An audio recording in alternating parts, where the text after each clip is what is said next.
Okay, everybody, welcome to the latest episode of All Too Real 2. My name is Michael E. Cullen II, and with me, as always, is... is Sesame, J, and Carta. That's a great name. It's probably your best name yet. Thank you. I think you should keep it. I think I might actually change my name to Sesame and Carta. You should. Are you allowed to have dual names? Is that legal? I don't know. I was wondering. I was wondering about that. I mean, I know you can have, like, stage names and stuff, but... Well, I know, but I was wondering if you can legally have two names. That's Yeah. interesting. I'll have to look into that. Yeah. Because I doubt that, like, P. Diddy is legally Sean Combs' name, Oh, yeah, probably not. Yeah.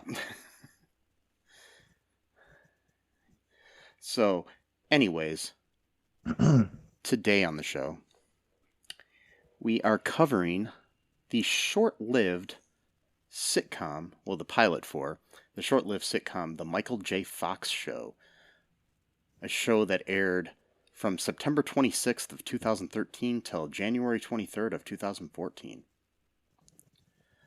Cool. On NBC. Yeah. So, first impressions here, Sesame. What did you think? It was okay. It was one of those shows where it wasn't good, but it wasn't so bad either. So it was just kind of like in this sort of middle lukewarm type thing for me. So like wasn't bad enough to actually like really make fun of, like let's say the Ferris Bueller TV show or whatever. Like Yeah. it was okay. I mean, I wouldn't write home about it, but Yeah, it was I don't know. I did not like it. I didn't hate it either, like you said. It was just kind of there. But it's not something I'd watch again.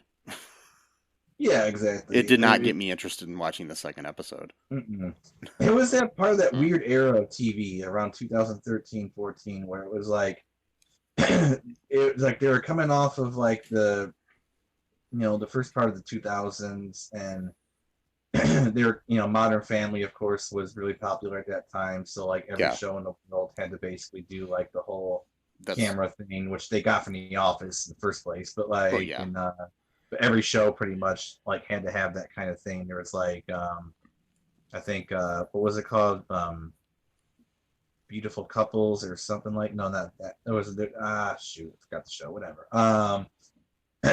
They did that. The Modern Family did the camera thing, and this was doing the camera like the interview thing or whatever. It was like, okay, we get it. Like, not every show in the world has to follow this format, but that's TV in Hollywood for you. They find something that works and they just do it to death until it doesn't, and then they start something new. And it totally felt like, I mean, I've only seen an episode or two of Modern Family. It just never did anything for me. The two that I've seen, but it did kind of have a Modern Family sort of feel to it. Yeah, because that was literally probably at their height. Yeah, that would have been season 3 or season 4 of Modern Family at that point. So, and I mean that show went on for. I mean, I think it had like 9 or 10 seasons. That show went on forever. Like that. It just ended recently too, so it was. I kind of liked it at first, but it did wear off on me a little bit. I was like, okay, it's whatever, it's fine. Yeah.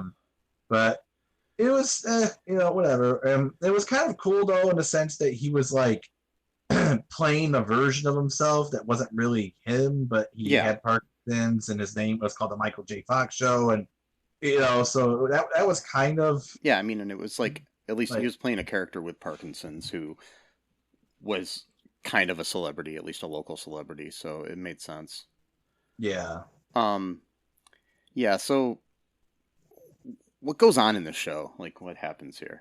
Not a whole lot, really, but he recently Michael has recently retired from being a news reporter, like a journalist. He was kind of like for for like for WNBC in New York. So yeah, which is that's local, but for New York City, it's yeah. huge, right? Because you're pretty much known, But Hmm. he retired, after getting Parkinson's. I don't know how long he had the disease before he retarded.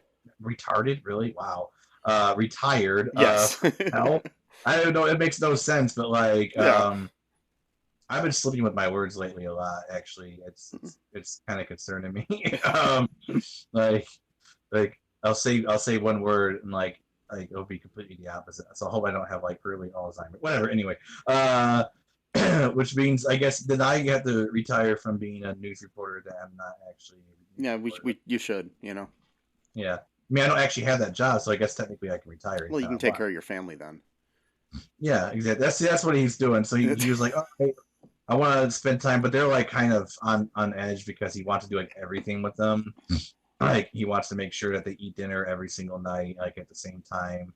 Everyone eats at the table, which you would think is like normal, but like in modern life, like everyone's so busy with crap that like they Nobody can't do does that, that. which sucks because that actually creates bonds with your family or your tribe, and Yeah. it's actually been scientifically proven, psychologically proven that actually is helps keep relationships good and things like that.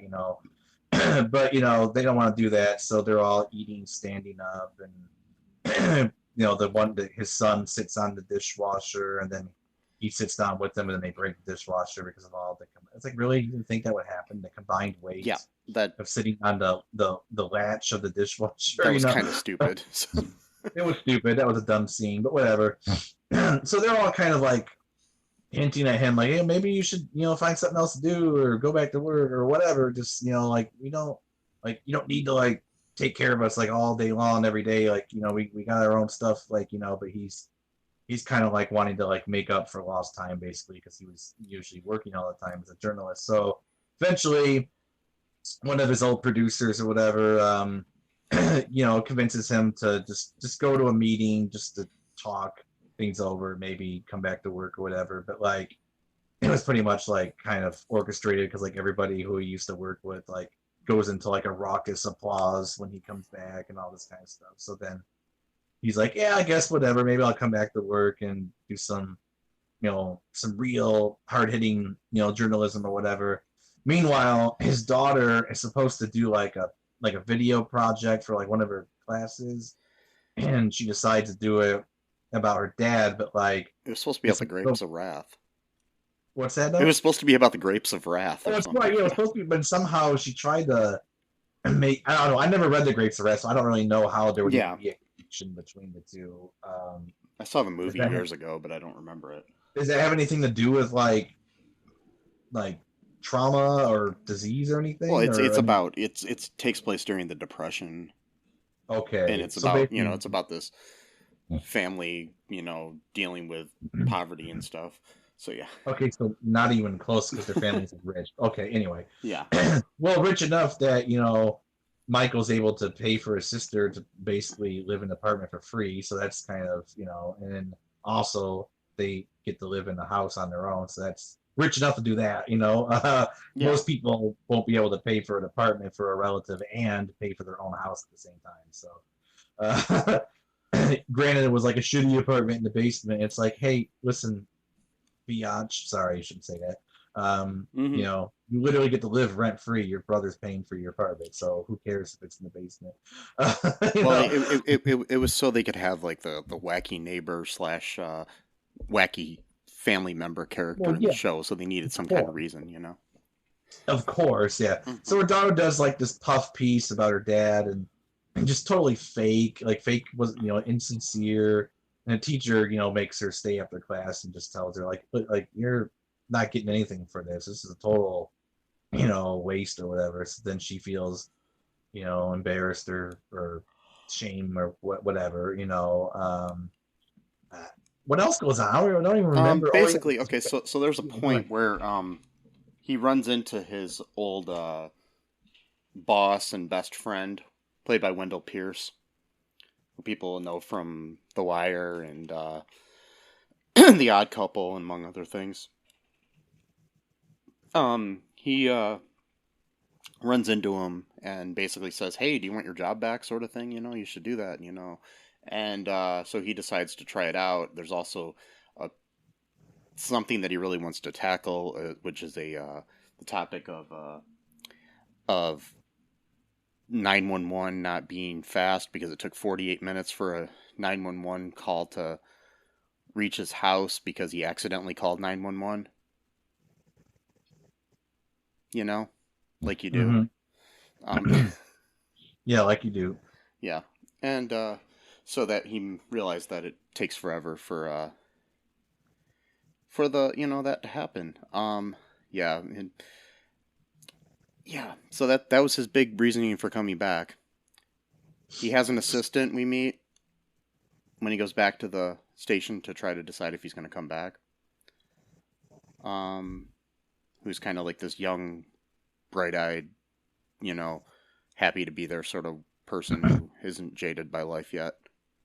Yeah, the go-getter. Like, I'm Yeah, gonna do everything I can. Yeah. yeah. It was I don't know. And then he has kind of this rivalry with Matt Lauer because they started around the same time, and Matt Lauer became big and famous. Yep. Yeah, and this was before Matt Lauer was revealed to be a scumbag. Yep. So this fictional character was onto something. Um, Yeah, maybe. yeah. But Matt Lauer was also in an episode of 30 Rock too a long time ago as Well, well, yeah. playing. Anybody that was involved in NBC was on that show. Oh, okay, yeah. At some point, yeah. Yeah. But yeah, there's that, and he goes on the Today Show at some point. This show was bad, Matt. It's just that good. No, it wasn't. It was just. It was like they were going for like this dry humor, like again, like a sort of Modern Family esque, Michael J. Fox doing the Michael J. Fox thing. But it almost kind of reminded me of like like he was missing like his Spin City days, but not nearly as good as that show was, Well, yeah. Nothing was as good as that or Family Ties. because that's So, such a good show, Spin yeah. City. That's such a great show. But not this. No. And his oldest son is like he like wants to be a millionaire, so he's always trying to do like internet stuff, like coding or whatever. He's trying to build some kind of like app or some, I don't remember what it was, some bullshit thing. And like he's always quote working, but he's not actually making any money. But then again, he's still working. He's just not getting paid for it. And that's pretty much it, right? No, so we find out that his wife kind of set up the whole deal to kind of get him out of the house, basically. Like she's the one that was behind the scenes, basically. Like Yeah, she was played by Betsy Brandt from from Breaking Bad, who yeah, Breaking Bad. Yeah. And I knew she looked familiar. And was she also in that movie?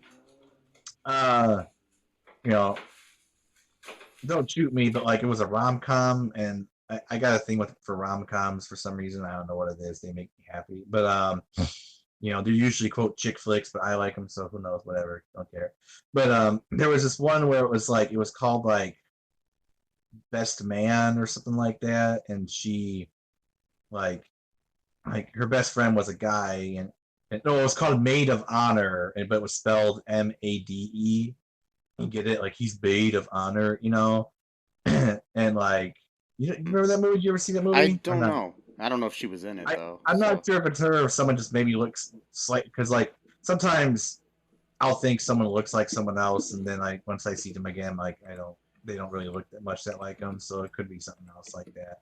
But so could be her, could be not, probably not. But anyway, you should check it out. Maid of Honor. Anyone who's listening, Maid of Honor. If you like rom coms, it's a pretty sweet film about. Yeah, that wasn't her.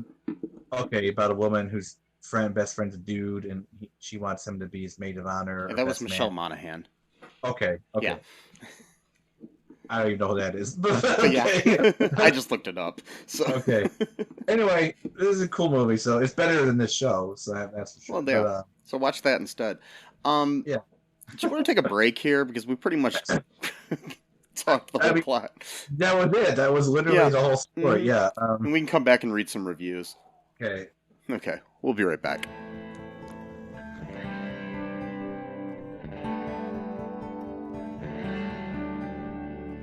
No Outlet Live. Hey, I'm Jay Remy, host of No Outlet Live. If you're in a podcast that explore any and everything, check us out. We stream anywhere you listen or watch podcasts, or just type No Outlet Live, one word, in your Google search bar to find the show. Live Saturdays at 7 p.m. Eastern Time on Facebook. No Outlet Live, your road to boredom ends here.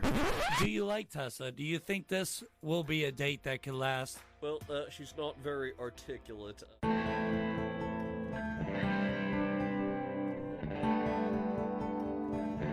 And we are back. Wasn't that a great break? Yeah. It was a beautiful break. It was. I like Beautiful. breaks. Yeah. Give me a break. Give me a break. Break me off a piece of that, what was it? Sesame bar. Yeah, that's right. Okay, so, Well, that's more of like a crunch thing right there. yeah. No, So, wait, that's not sesame seed. It's rice. Never. Sorry.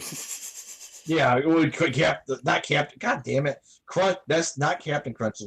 Leslie. Oh my fuck, Nestle Crunch. yeah. What the hell is the matter with me? Does not have sesame seeds in it, man. Idiot. it doesn't. Rice. Okay. It's got Rice Krispies in it. Yes. Okay. Yes. Cool. Crisped rice. Yeah. Oh, crisp. Right. Yeah. Yeah. So, Michael J. Fox show. Yeah. Did we forget anything about in the breakdown? Just the one thing is that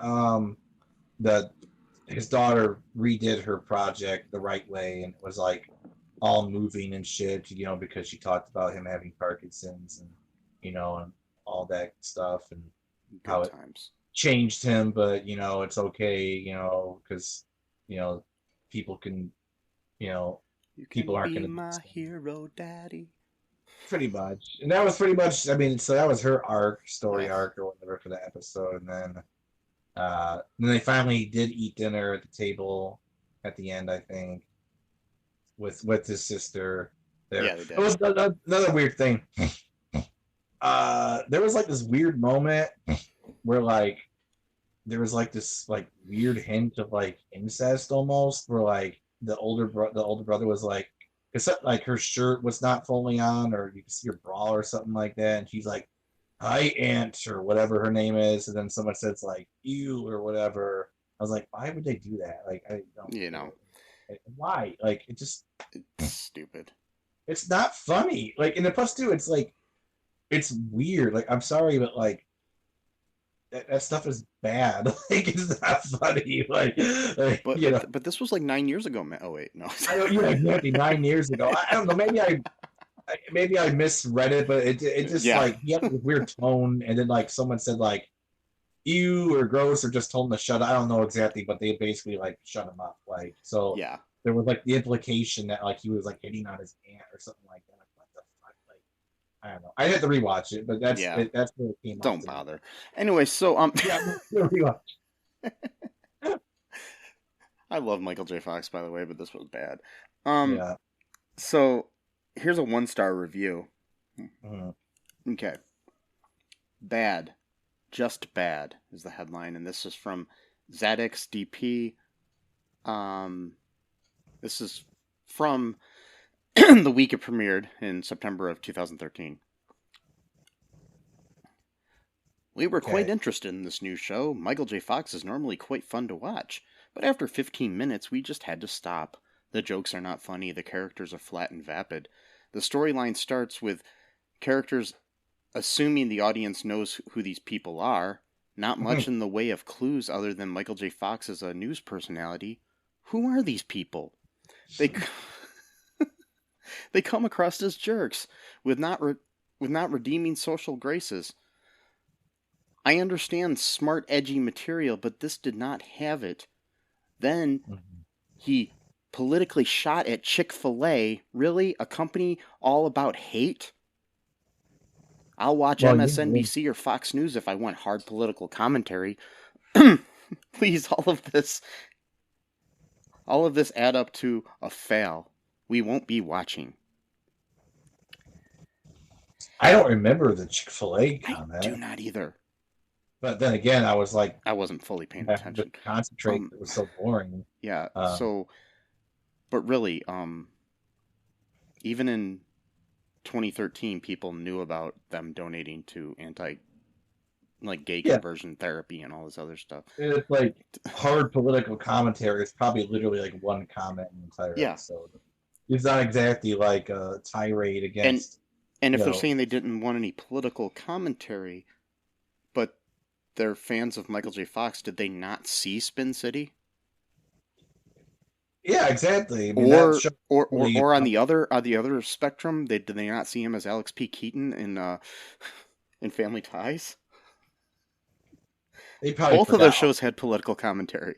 They probably completely forgot about both of those shows, or weren't thinking. I don't know. Whatever. They probably thought Back to the Future. That's the only thing they were thinking about. Probably. Yeah. They're like, oh yeah, those 3 movies he was in. I'm like, yeah, but he did like a million other things. Like he was in Doc Hollywood. He was in a bunch of other movies I can't think of right now, but he was in like a ton of shit. Episode Scrubs he was in, that was a really good episode. Oh yeah. That was a great episode. Scrubs was created by the co-creator of Spin City, so okay. That's why there was a lot of Spin City people on Scrubs. Oh, I know. Did they have like everyone at some point? Yes, basically. Almost all the main cast. That's hilarious. Like Richard Kind, he was like he was always what do they call it? Why am I losing words? The hypochondriac. Hypochondriac where you think you're sick all the time. Damn, I can't. Yes. Anyway. So, yeah, most of these reviews are like this one. 1 star, unfunny. Yeah. RMS125A, this is from 2019. Funny as a road accident or a 6-foot hole in the ground. Whoa. Pitiful, pretentious, snarky, elitist, self-absorbed, and obsessed with political correctness. Both Fox and this show. So not only did they take a jab at the show, they took a jab at Michael J. Fox himself. I didn't see anything about political correctness or... But I mean, this is just the pilot we saw. Maybe maybe they watched the whole season. Yeah, maybe. I'm not going to. But a lot of people think that anytime you show diversity in a show or show somebody with a disability in a show, then it's all of a sudden political correctness. Exactly. It's like, oh, someone exists in this show. You're making it political. It's like, okay. Like, they literally didn't say anything political. Like, no at all. Like, yeah, but they exist, so it's political. Okay. Well, I guess you're political because you exist, right? No. Oh, okay. Whatever. No. Yeah. Never. Okay. That's okay. Yeah, but basically, there's like a few good reviews, but most of them are pretty bad. So it's understandable why the show got canceled. Yeah, I mean, it had a good cast. I mean, it had a lot of potential, but it's just, it is what it is, unfortunately. Yeah. I wouldn't watch it again. Nope. But I would watch Spin City any day of the year. So, anyways, any final thoughts here? Not at all. Alrighty, me either. Just wanted to say we're developing our new YouTube channel. I should say I've been developing it lately, trying to get all the videos up and everything. So of our episodes. So if you prefer listening to us on YouTube, which you might be listening to this on right now, that's there, I guess. So it's whatever. Yeah. It is what it is, and yeah, just make sure you subscribe to our show, subscribe to the YouTube channel, subscribe to anywhere you can follow us. All the twits and the books and the talks and all that shit. The social meds, like you do. Check out our TeePublic, check out our Patreon. Good stuff. Ways to support the show. Tell a friend about the show. Yeah. Also, be good to each other. That's all I ask of you. Just right now, more than anything in this world, we need people to be kind to each other. And until next time, bye-bye. Thanks for listening to All Too Real 2 podcast, a Cullen Park production. Produced and edited by Michael E. Cullen II. Music by Matthew Hawes. Subscribe and share the show. Visit us at cullenpark.com.